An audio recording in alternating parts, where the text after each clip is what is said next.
형통이 시험이 될 때 라는 말씀으로 여러분과 은혜를 나누도록 하겠습니다. 오늘 우리 역대하 12장은 르호보암 왕의 이야기를 통해서 가장 중요한 영적 교훈의 이야기를 해줍니다. 하나님의 성품 중에서 우리가 정말 본받아야 될 성품이 있는데 그것을 영어로는 본격적으로 인터리티라고 표현하고 한글로는 정확하게 표현하는 그 번역본이 없는데 신실함, 한결같은 이라는 말로 보편적으로 번역됩니다. 그럼에도 불구하고 이제 인터그레이트가 가지고 있는 그 뜻은 한결같이 신실하지만 하나님의 능력과 위엄이 있는 그런 약간 그런 거룩함까지 포함하고 있는 그런 단어인데 한글로는 그 모든 것들을 다 포함하기는 좀 어렵습니다. 어찌됐든지 우리가 하나님으로부터 정말 본받아야 될 신앙, 그 신앙의 본 모습은 무엇이냐면 항상 하나님은 우리에게 신실하신 하나님이라는 것입니다. 언제나 어디서나 어떤 상황이든지 변함없으신 하나님, 그 하나님이 신실하시고 변함없기 때문에 우리가 오늘날도 여전히 이 땅 가운데서 여러모로 부족한 부분도 있고 연약한 부분도 있지만 그럼에도 하나님의 많은 형통과 복을 누리며 살아가고 있는 것이죠. 하나님이 그렇게 신실하신데 그러면 우리는 하나님 앞에 정말 신실한가? 우리 자신을 돌아보면은 우리가 때로는 좋을 때는 너무나도 좋아서 하나님을 잊어버릴 때도 있고 또 그리고 어느 때 보면은 위기 때가 되면은 그때는 또 하나님을 찾다가 또 다시 우리가 또 어떤 곳에 좋아지고 형편이 나아지면은 우리는 하나님을 잃어버리고 마는 그런 형통함 때에 마치 하나님을 잃어버린 그런 역사들이 많이 있다는 것입니다. 오늘 르호보암이 어려울 때는 하나님을 굉장히 잘 붙잡았습니다. 그런데 그 어려움을 지나가고 나고 형통함이 오니까 하나님을 잊어버렸기 때문에 지금 르호보암에 대해서 마지막 평가가 좋기도 하지만 어떤 특정 부분에서는 하나님 앞에 성실하지 못했다, 굳게 하지 못했다라는 평가고 맨 마지막에 끝나는 것을 볼 수 있습니다. 그러면 어떤 부분을 통해서 이 영적인 해이가 왔는지 오늘 말씀을 통해서 한번 좀 찾아보게 되네요. 12장 1절에서 4절 보니까 형통함 뒤에 찾아온 영적인 회의가 나와 있습니다. 2절에 나와 있죠. 그들이 여호와께 범죄하였으므로 르호보암 왕 제5년에 애굽왕 시삭이 예루살렘에 치러 올라오니 이렇게 말하고 있습니다. 이렇게 올라온 이유는 1절에 나라가 견고하고 세력이 강해짐에 그가 여호와의 율법을 버렸다 그렇게 말하고 있습니다. 하나님의 말씀으로 세워지고 하나님의 말씀의 상징으로 성전까지 허락해 주셨는데 그 하나님 앞에 신실하지 못한 이 르호보암이 하나님 앞에 범죄함으로 하나님께서 애굽왕 그 당시에 가장 강대국인 시삭이 예루살렘을 치러 올라온 겁니다.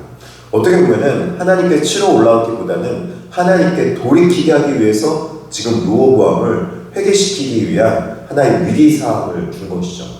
르호보암은 근데 위기 때는 정말 하나님 앞에 잘 이렇게 신실한 것을 볼 수 있습니다. 이전에도 이제 북이스라엘과 그 나누어졌을 때 초기에도 하나님이 북이스라엘을 치지 말라 그렇게 말했을 때 르호보암은 참 그것을 잘 듣고 치지 않음으로 인해서 이 북이스라엘과 관계를 유지를 잘 해나갔던 걸 볼 수 있습니다.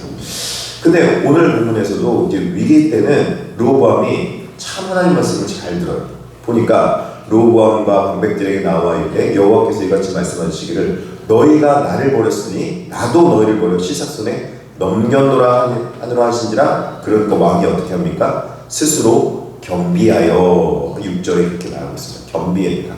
하나님 앞에 겸비했다는 것은 교만하지 않고 겸손했다와 함께 하나님 앞에 자신이 무릎 꿇음과 함께 하나님 앞에 돌아갔다라는 뜻을 말하고 있는 것입니다.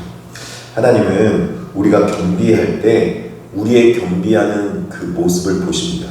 아무도 모릅니다. 저 사람이 겸비했는지 겸비하지 않았는지 우리는 판단하거나 절대 평가할 수 없습니다. 그러나 하나님은 아십니다. 하나님은 우리가 겸비했는지 겸비하지 않았는지 하나님은 우리의 마음의 중심을 보시고 하나님께서는 똑같은 것 같아 보이나 사람들이 보기에는 똑같은 것 같아 보이나 그러나 하나님은 그가 겸비한 것을 아시고 그 기도를 들으시는 하나님이시라는 것입니다. 하나님께서 이제 스마일을 통해서 겸비함을 보고 이 노를 예루살렘에 다는 쏟지 않겠다 그렇게 말하고 있습니다. 스스로 그러면서 내가 멸하지 아니하고 조금 구원하여 나의 노를 시삭의 손에서 통하여 예루살렘에 쏟지 아니하니라 이렇게 7절에 말하면서 다만 이제 시삭이 공격해서 지금 일정 부분에 그 경계할 수 있도록 경각심을 가질 수 있도록 그 하나님의 영광이 사라지는 걸 볼 수 있습니다.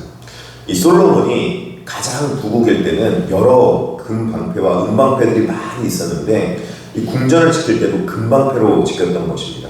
금은 하나님의 영광과 변하지 않는 모습을 상징하는데 그 변하지 않는 금방패를 시사왕이 와서 모두 다 뺏어갔다 그렇게 말하고 있습니다. 그래서 그 금방패가 뺏기고 나니까 이제 르호보암 왕이 대신하여서 노수로 방패를 만들어 국문을 지키는 경호 책임자들의 손에 맡겼다 그렇게 말합니다. 롯은 여러분 청동 아닙니까? 청동은요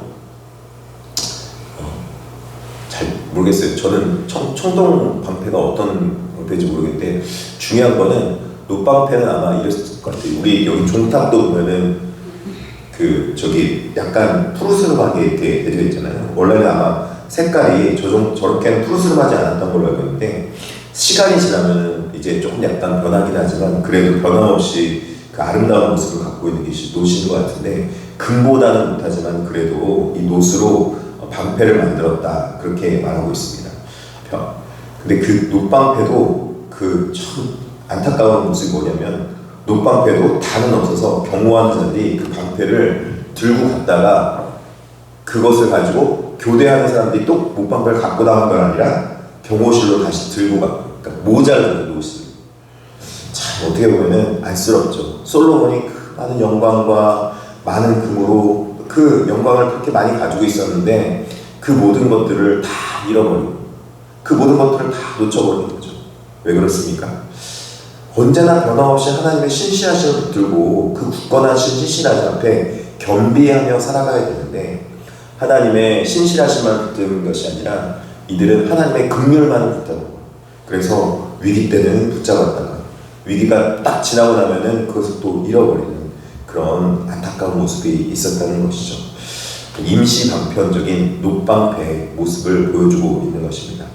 그럼에도 불구하고 르호보암의 삶은 하나님 앞에 겸비해서 다는 멸함받지 않았다. 그렇게 하나님께서 자비와 긍휼이 있는 걸 볼 수 있습니다. 마지막에는 그럼에도 불구하고 하나님의 모든 평가는 14절에 나타납니다. 우리 14절은 같이 한번 읽어볼까요? 14절입니다. 읽겠습니다. 시작. 르호보암이 악을 하였으니 이는 그가 여호와를 구하는 마음을 굳게 하지 아니함이었더라. 예. 르호보암 왕은 결국의 마지막의 평가는 하나님 앞에 마음을 굳게 하지 않았다라고 말하고 있습니다. 하나님 앞에 우리가 가져야 될 신앙의 모습은 잠깐 겸비하는 것이 아니라 여전히 신실하신 하나님을 닮아서 꾸준하며 변함없으며 또 그리고 성실하신 하나님의 성품을 가져야 될 줄 믿습니다. 그것을 위해서 우리의 마음을 굳게 하는 것, 즉 오늘날의 신학의 말로 표현하면은 하나님 앞에 확신, 믿음의 확신을 가질 수 있기를 진심으로 축복합니다. 하나님께서는 우리에게 믿음의 확신을 허락해 주시기 위해서 예수 그리스도를 통해서 이 땅에 태초부터 아담이 범죄에서부터 우리에게 허락해 주신 복음을 그때부터 오늘날까지 이루시고 성취하셔서 예수 그리스도께서 이 땅의 복음을 완전하게 확증해 보이시고 그분의 사랑을 완전하게 우리 가운데 드러내 주시려고 믿으시길 바라겠습니다. 그래서 구약의 사람들은 이렇게 굳게 하지 않았더라도 우리는 하나님 앞에 믿음의 확신을 통해서 굳건하게 설 수 있을 줄 믿습니다. 이 새벽에 제가 여러분을 이제 이 두려운 마음으로 끌고 가는 거 아니라 하나님의 믿음의 확신으로 성령 충만함으로 들어가기 위해서 예수 그리스도의 인도함을 받기를 진심으로 축복합니다. 예수 그리스도는 이 땅 가운데 오셔서 우리에게 믿음의 확신을 줄 수 있도록 우리에게 복음을 확증해 보이셨고 이 땅 가운데 부활 승천하셔서 각 사람에게 성령을 부어주심으로 우리가 성령님과 동행하며 예수 그리스도 안에서 성령 충만한 삶으로 믿음의 확신을 가질 수 있도록 우리에게 믿음을 허락해 주셨습니다. 사랑하는 성도 여러분, 우리는 날마다 매일마다 하나님과 성령님과 동행하며 깨어서 성령 충만함으로 어떤 상황에 있든지 어떤 어려움에 있든지 어떤 좋은 일이 있든지 좋으면 좋은 대로 하나님 앞에 감사합니다.